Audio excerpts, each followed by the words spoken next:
کہ صبر جو ہے وہ 3 قسم کا ہے. صبر علی الاطاعہ، اللہ کی اطاعت کرنے میں صبر. فجر کی نماز کے لیے اٹھنے کے لیے اس وقت چونکہ بڑی نیند گہری آئی ہوئی ہوتی ہے، رات بھر اگر کوئی مریض پریشان رہا ہو اور بے چین رہا ہو، اس وقت اسے نیند آ جاتی. اس وقت نیند کو توڑ کر اٹھنا، واقعہ یہ ہے کہ اس کے لیے صبر کی. پھر یہ کہ مئی جون کے مہینوں میں روزہ رکھنا بڑے صبر کی بات. تو صبر علی الاطاعہ، اللہ کے احکام کی پیروی اور اطاعت کرنے میں یہ صبر آئے. دوسرا ہے صبر عن المعصیہ، گناہوں سے بچنے کے لیے صبر. آدمی دیکھ رہا ہے کہ میں اگر اپنا وعدہ توڑ دوں تو مجھے بہت نفع ہو جائے گا، لیکن یہ معصیت ہے، اس سے رکنا تو اپنے نفس کو تھامنا ہوگا کہ وہ نفع کو نظر انداز کر دے اور اپنی بات پر جمع رہے. جب کوئی اور نفسانی خواہش ہے وہ ابھرتی ہے تو اس کو روکنے کے لیے انسان کے اندر طاقت چاہیے، یہ صبر. تیسرا صبر جو ہے وہ ہے صبر علی الابتلاء، آزمائش پر صبر. اللہ تعالی کی طرف سے یہ ہمیشہ کا ایک قاعدہ ہے، قانون ہے کہ جو لوگ بھی ایمان کا دعویٰ کریں ان کو جانچا جاتا ہے، پرکھا جاتا ہے، امتحانات میں سے گزارا جاتا ہے، آزمائشوں کی بھٹیوں میں سے گزارا جاتا ہے. یہ صبر علی الابتلاء جو ہے یہ اصل میں موضوع ہے ہمارے اس 5ویں حصے. اس لیے نوٹ کر لیجئے کہ وہ صبر علی الطاعہ اور صبر علی المعصیہ وہ اس میں اصل میں زیر بحث نہیں، وہ پچھلے حصوں میں آ چکے ہیں، از خود امپلائیڈ ہو. لیکن صبر علی الابتلاء، آزمائشوں کے اندر جمے رہنا، کوئی تکلیف ہے، پرسیکیوشن ہے، اسی طریقے سے آپ کو ستایا جا رہا ہے، وربل پرسیکیوشن ہے یا فزیکل پرسیکیوشن ہے، زبانی ایذا دی جا رہی ہے یا جسمانی ایذا دی جا رہی ہے، اس پر صبر کرنا. جانی نقصان ہے اس پر صبر کرنا، مالی نقصان ہے اس پر صبر کرنا. یہ سارے صبر جو ہے یہ در حقیقت یہ موضوع ہے اس 5ویں حصے. اب اس میں بھی تاریخی اعتبار سے نوٹ کر لیجئے کہ ایک تھا وہ صبر جو صحابہ کو مکے میں کرنا پڑا، اور ایک وہ صبر و مصابرت ہے کہ جو مدینے میں آ کر شروع ہوا. مکے میں کیا تھا؟ یک طرفہ صبر تھا، جو تمہیں ستایا جائے، تکلیف دی جائے، جھیلو، برداشت کرو، کھڑے رہو، پیچھے بھی نہیں ہٹنا لیکن جوابی کارروائی بھی نہیں کرنا. میرے نزدیک یہ صبر جو ہے یہ زیادہ مشقت طلب تھا، یہ صبر زیادہ مشکل ہے. جہاں آپ کو اجازت ہو کہ کوئی آپ کو برا کہے آپ بھی جواب میں برا کہے، کوئی آپ کو اینٹ مارے آپ پتھر دے مارے، تو ظاہر بات ہے کہ وہاں بھی صبر کی ضرورت تو ہے. لیکن یہ کہ آدمی کا ٹھنڈا ہو جاتا ہے دل کہ میں نے بھی بدلہ لے لیا ہے، میں نے بھی پتھر مار لیا ہے. لیکن مکہ مکرمہ میں حکم یہ تھا کہ بس جھیلو اور کوئی جوابی کارروائی نہ. یہ جو صبر تھا یہ بڑا کڑا صبر تھا، بڑا سخت صبر. اور اسی اعتبار سے میں نے جیسا کہ آپ کو بتایا تھا کہ فزیکل پرسیکیوشن جو شروع ہوئی ہے وہ 4تھے سال سے شروع ہوئی ہے آغاز وحی کے بعد. اس سے پہلے صرف وربل پرسیکیوشن تھی، اور وہ بھی داعی یعنی حضور کی ذات پر مرکوز تھی. پاگل ہو گئے، دماغ خراب ہو گیا ہے، سحر زدہ ہے، کوئی جن آسیب ان کے اوپر آ گیا ہے، شاعر ہے، ساحر ہے. اب یہ ساری وربل پرسیکیوشن ہو رہی تھی، اور وہ بھی صرف حضور کے، کسی اور کے لیے نہیں.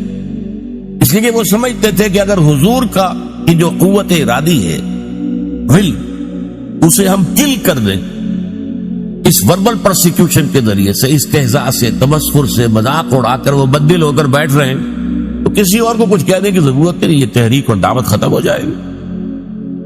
پہلے 3 سال پرسیکیوشن صرف وربل تھی، اور وہ بھی focused on the person of the prophet Muhammad صلی اللہ علیہ وسلم. 4تھے سال سے جب انہوں نے دیکھا کہ یہ تو نہ نبی کے حوصلے میں اور عزم میں کوئی کمی آئی، اور نہ یہ دعوت جو ہے رکی ہے، بلکہ دعوت تو پھیل رہی ہے، خاص طور پر ہمارے نوجوانوں میں، جو ہمارے مستقبل، ہمارے چشم و چراغ ہیں، وہ ان کے گر جمع ہو رہے ہیں. اور ہمارے غلام جو اب تک تو ثابت تھے اپنی قسمت پر کہ ٹھیک ہے ہماری قسمت تھی، اب غلام بنا دیے گئے، لہذا جو آ رہا ہے جیل رہے. اب ان میں یہ دعوت نفوذ کر رہی ہے، تو یہ تو ایسا ہے کہ جیسے بارود کا گودام ہو اور اس میں کوئی آگ لگائی جا رہی ہے. تب انہوں نے پھر فزیکل پرسیکیوشن کا آغاز، انہیں مارو، انہیں پیٹو، انہیں بھوکا رکھو، انہیں لوہے کی زنجیروں میں باندھ کر گھروں میں ڈال دو، فاقے دو انہیں، اور ان کو شدید ترین ایذائیں دو۔ یہ دور جب شروع ہوا ہے تو جیسا کہ میں نے عرض کیا، اس میں بڑے صبر کی آزمائش ہوئی، اور اس موضوع پر قرآن حکیم کا ضرب سلام سورہ عنکبوت ہے۔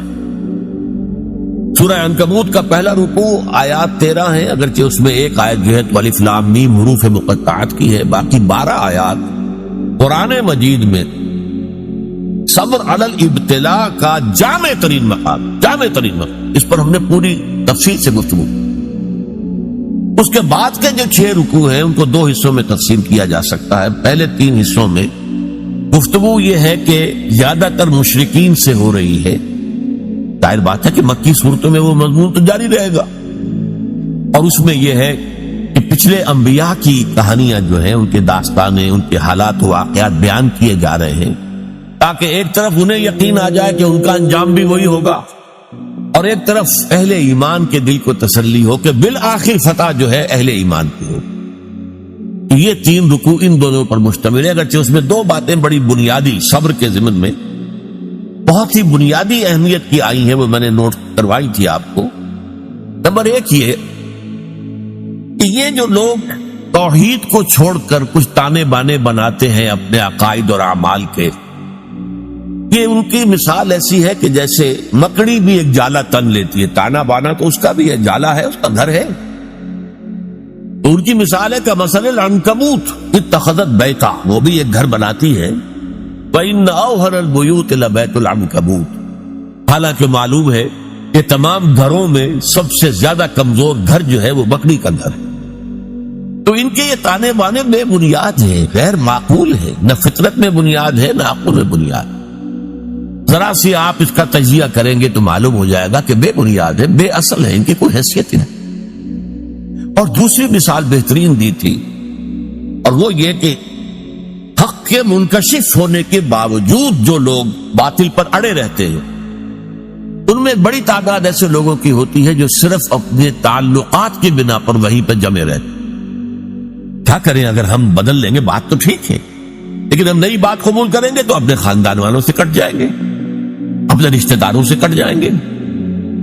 کوئی جماعت ہے اس میں ہم شریک ہیں، لیکن اتنے سال ہو گئے، ہمیں 50 برس ہو گئے، ہماری رشتہ داریاں اسی جماعت میں ہو گئی ہیں، ہمارے کاروباری اتحاد وہی ہے، اب اس جماعت کو چھوڑ کر ہم کیسے جو ہے پنپے کے کیسے؟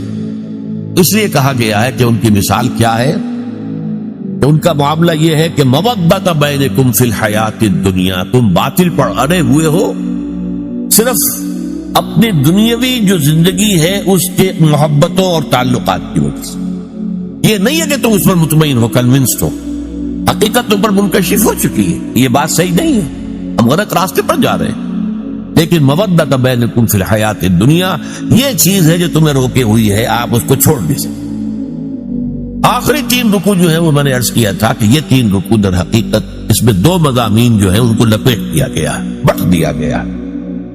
ان میں سے ایک مضمون ہے وہی اہل ایمان سے خطاب، کہ آزمائش کے وقت کیا چیزیں ہیں جو تمہیں قائم رکھیں گی، تمہیں طاقت کس سے حاصل، صبر کی بنیاد کن چیزوں پر قائم۔ تو اس میں ہم نے دیکھا کہ 21ویں پارے کی جو پہلی آیات ہے نہایت جامع تھی، ذکر کی اہمیت، اتل ما اوحی الیک من الکتاب واقم الصلاۃ ان الصلاۃ تنہی عن الفحشاء والمنکر ولذکر اللہ اکبر۔ پھر یہ بھی فرمایا گیا کہ اہل کتاب کے ساتھ جو ہے، ان کے ساتھ جو ہے مجادلہ کرو، لیکن بڑے اچھے اسلوب، مشترک بات تلاش کرو اور وہاں سے بات شروع۔ اس طرح کے ہدایات آ گئی۔ پھر یہ ہے کہ مشرکین سے بات شروع ہو گئی۔ اب جو یہ آخری حصہ ہے آیت نمبر 56 سے لے کر 69ویں آیت تک، اس میں بھی آپ دیکھیں گے پہلی 5 آیات نہایت اہم ہیں ان لوگوں سے خطاب کر کے جو ان مشکلات و مصائب کی بھٹیوں میں سے گزر رہے ہیں۔ ان میں سے بعض لوگ ایسے بھی تھے کہ جن کے صبر کا پیمانہ اب لبریز ہو رہا تھا، مزید ہمت اپنے اندر نہیں پاتے تھے اس پرسیکیوشن کو برداشت کرنے۔ ان کے لیے ایک راستہ کھول دیا گیا، اجازت دے دی گئی ہجرت کی۔ اگر تم ہمارے دین پر قائم نہیں رہ سکتے، اس جگہ پر اتنی سختی ہے، اتنا تشدد ہے، تو ٹھیک ہے تم ہجرت کر جاؤ، میری زمین بڑی وسیع ہے، بڑی کشادہ ہے، زمین سے نہ بندھے رہو۔ پروفیسر مرزا محمد منور صاحب ایک لفظ استعمال کیا کرتے تھے، میں اس کو انہی کے حوالے سے استعمال کر رہا ہوں، Islamic culture is not earth bound. اسلامی تہذیب اور ثقافت جو ہے وہ زمین سے جڑی ہوئی نہیں ہے۔ ایک ہوتا زمین، بھارت ماتا، ہم سب بھارت کی اولاد ہیں، نہیں، سنز آف دی سوئل، نو، ہمارا تعلق نظریات سے ہے، اللہ سے ہے، ایمان سے ہے، اس بنا پر ہماری ایک جمعیت ہے۔ ان کی جمعیت کا ہے ملک و نسب پر اعتبار، اور قوت دین سے ہے مستحکم جمعیت تیری، اس اعتبار سے مسلمان جو ہے وہ ارتھ باؤنڈ نہیں ہے۔ اگر ایک جگہ پر رہتے ہوئے تم دین پر نہیں چل سکتے، چھوڑو اس جگہ کو، دفع کر دو اسے، اور چلے کہیں اور چلے جاؤ۔ لیکن ساتھ ہی کچھ اور باتیں بھی کہہ دی گئی، تو یہ در حقیقت اور یہ موقع کیا تھا؟ اسی کے بعد ہجرت حبشہ ہوئی ہے کہ بہت سے لوگ جو ہے حضور کی اجازت سے وہ مکے کو چھوڑ کر اور حبشہ کی طرف چلے۔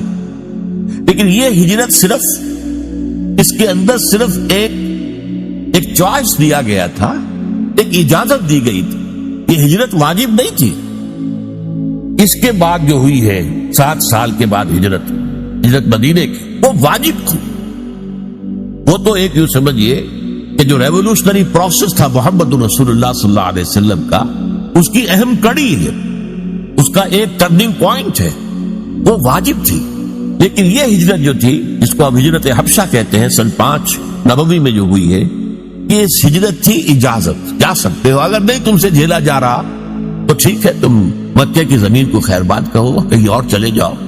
اور کہاں چلے جائیں، اس کی ہدایت حضور نے کر دی کہ حبشہ کا ملک ہے، زیادہ دور نہیں ہے حبشہ، درمیان میں صرف ریڈ سی ہے، پورا قلزم، بس اس کو کراس کرو، کشتیوں میں بیٹھے اس کو کراس کیا، حبشہ پہنچ گئے۔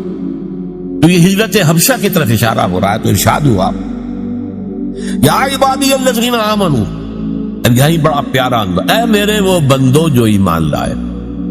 ایک بات میں نے اس سے پہلے کئی مرتبہ کہی ہے آپ سے کہ قرآن مجید میں یا ایھا الذین آمنوا، یہ جو طرز خطاب ہے یہ صرف مکی صورتوں میں، مدنی میں نہیں ہے۔ جبکہ ایک امت کی شکل بن گئی تھی، تحویل قبلہ ہو گیا، معلوم ہوا کہ ایک نئی امت نئے مرکز کے گرد اب وجود میں آ گئی، لہذا وہاں یا ایھا الذین آمنوا، اور اس میں صرف صاحب ایمان نہیں، منافقین بھی شامل ہوتے ہیں۔ پورے قرآن میں کہیں منافقین کو نہیں کہا گیا یا ایھا الذین نافقوا، وہ بھی اپنے ایمان کے مدعی تھے، انہیں ایک مسلمان سمجھا جاتا تھا، اس لیے یا ایھا الذین آمنوا میں دونوں کور ہوتا ہے۔ قرآن مجید میں مکی صورتوں میں یا ایھا الذین آمنوا کا لفظ صرف ایک صورت میں آیا ہے، اور وہ صورت ہے کہ جس کے بارے میں اختلاف ہے کہ وہ مکی ہے یا مدنی، وہ سورہ حج ہے۔ اس کے بارے میں یہ رائے بھی ہے کہ وہ مکی ہے، اور یہ رائے بھی ہے کہ مدنی، اور اس کی بعض آیات جو ہے جن سے محسوس ہوتا ہے کہ وہ مدنی ہے، وہ اصل میں میرے نزدیک برزخی آیات ہیں، نہ مکی نہ مدنی، یعنی حضور کے سفر ہجرت کے دوران نازل۔ مکہ آپ چھوڑ چکے، مدینہ ابھی پہنچے نہیں، دوران میں سفر جو آیات نازل ہوئی اس کو میں برزخی کہہ رہا ہوں۔ تو دنیا اور آخرت کی زندگی کے درمیان ایک مرحلہ ہے برزخی، ایسے ہی یہ مکی اور مدنی کے درمیان۔ پر اس کے علاوہ پوری مکی صورتوں کے اندر، ویسے وہ صورت بحیثیت مجموعی میرے نزدیک مکی ہے، لیکن اس کی وہ آیات جن کی بنا پر لوگوں نے یہ گمان کیا کہ مدنی ہے، وہ میرے نزدیک برزخی ہیں، یعنی مکی اور مدنی کے درمیان۔ باقی اگر مکی صورت میں خطاب ہوتا ہے تو یا عبادی الذین آمنوا، یا عبادی الذین اسرفوا، اور یہ بڑا ہی محبت آمیز، اے میرے وہ بندو جو ایمان لائے۔ اب اس سے زیادہ التفات اور عنایت اور توجہ، اپنائیت جسے کہ اے میرے وہ بندو، اسی کی ایک مثال آپ کو ملتی ہے سورہ زمر میں، قل یا عبادی الذین اسرفوا علی انفسہم لا تقنطوا من رحمت اللہ، اے نبی ان سے کہہ دیجیے اے میرے وہ بندو جنہوں نے اپنے اوپر ظلم کیا ہے، کوئی گناہ کمائے ہیں، کوئی معصیت کا ارتکاب کیا ہے، تو جان لو کہ تمہارا رب جو ہے وہ رحیم ہے، تواب ہے، وہ تو تمام گناہ معاف کر دے گا۔ لا تقنطوا، مایوس نہ ہو جائے گا اس کی رحمت سے۔ یا عبادی الذین اسرفوا لا تقنطوا من رحمت اللہ انہ یغفر الذنوب جميعا، سارے گناہ. حدیث میں آتا ہے کہ کوہ احد جتنے گناہ بھی ہو تو میں معاف کر دوں گا آنے واحد میں. توبہ کرو خلوص کے ساتھ، آنے واحد میں سب نسیم منسیہ ہو جائیں گے جیسے کہ ان کا وجود آئی. وہی انداز ہے یا عبادی الذین آمنوا ان ارضی واسعۃ. دیکھو ہماری زمین بہت کشادہ، صرف مکہ ہی تو نہیں ہے رہنے کی جگہ، ارضی واسعۃ. ہاں عرب کے اندر جو ہے سارے علاقے وہ قریش کے تابع تھے، لہذا قریش کے مقابلے میں پناہ دینے والا کوئی قبیلہ نہیں، لہذا عرب کی سرزمین تو اپنی وسعت کے باوجود تنگ ہو چکی. البتہ عرب سے باہر پوری دنیا پڑی ہے، جاؤ، لیکن ڈٹے رہو، ایمان سے پیچھے نہ. ان ارضی واسعۃ فإیایا فاعبدون، بس میری ہی بندگی کرو، یہاں نہیں کر سکتے تو وہاں جا کر کرو. اس میں پھر حضور نے نشاندہی فرما دی صلی اللہ علیہ وسلم کہ جاؤ حبشہ میں چلے جاؤ، وہاں ایک بادشاہ ہے جو بڑا ہی انصاف پسند ہے. اس بادشاہ کے پاس نجاشی رحمت اللہ علیہ جو بعد میں ایمان بھی لے آئے اور انہیں تابعین میں شمار کیا جاتا ہے کہ حضور کی زیارت تو ان ثابت نہیں ہے، نہیں ہوئی ہے، لیکن یہ کہ وہ ایمان لائے ہیں، صحابہ کو انہوں نے دیکھا ہے جو بھی گئے تھے ہجرت کر کے وہاں، لہذا انہیں تابعی شمار. ان ارضی واسعۃ فإیایا فاعبدون، میری ہی بندگی کرو.